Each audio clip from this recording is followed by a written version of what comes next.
Recently, the Oregon Supreme Court ruled in State of Oregon versus Austin Ray Haltom that rape isn't rape anymore in Oregon.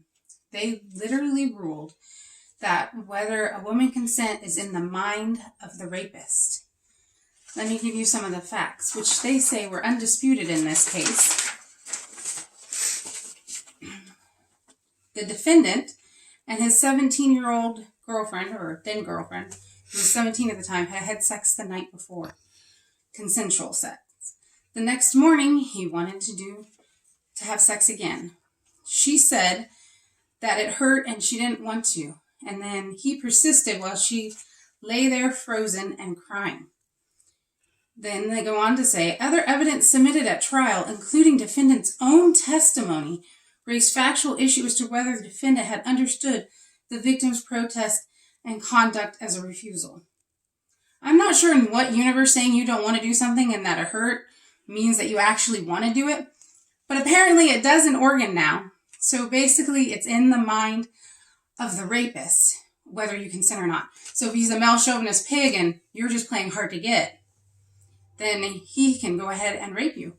Or even if you fight back, he can claim that you just like it rough. It's all in his mind. Therefore, there's no such thing under this current interpretation as rape if consent is determined by the rapist and not by the woman. They used a case that involved the theft of a car or using a car without someone's consent, as if stealing a car could ever be comparable to forcing yourself on someone. I don't even get how they could come to this conclusion. In reading it, I could see how you could easily come to the reverse conclusion. The state had very powerful arguments on why it shouldn't be used.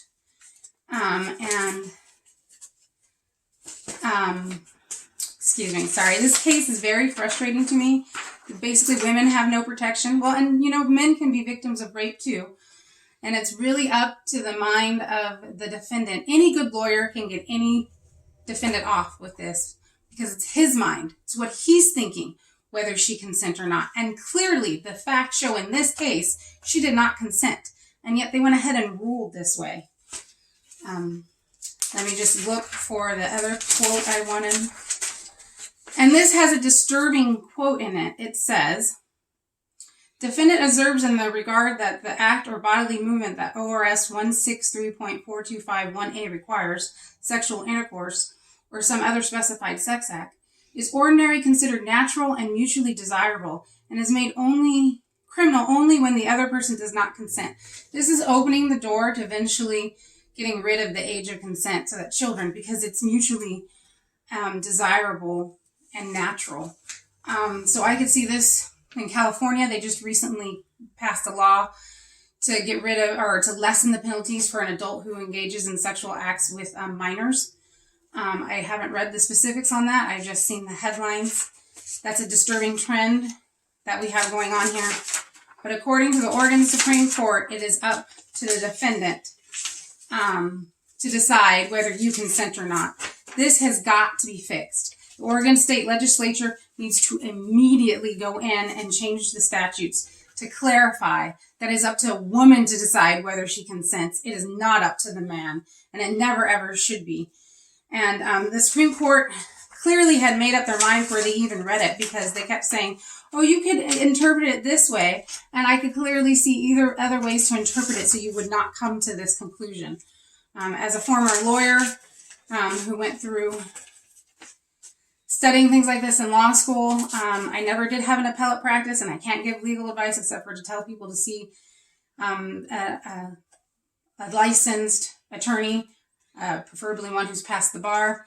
I would recommend that the state legislature immediately take steps to fix what the Supreme Court has just done by legalizing rape. The Oregon Supreme Court should be ashamed of themselves for what they had just done to women. I can imagine that in 2020, even as crazy as it has been, that the state of Oregon just legalized rape of, anyone. But women no longer have a voice. They no longer have a say. It is up to the man whether she consents. This is absolutely ludicrous and ridiculous. So I call on the legislature to do their job immediately. Thank you.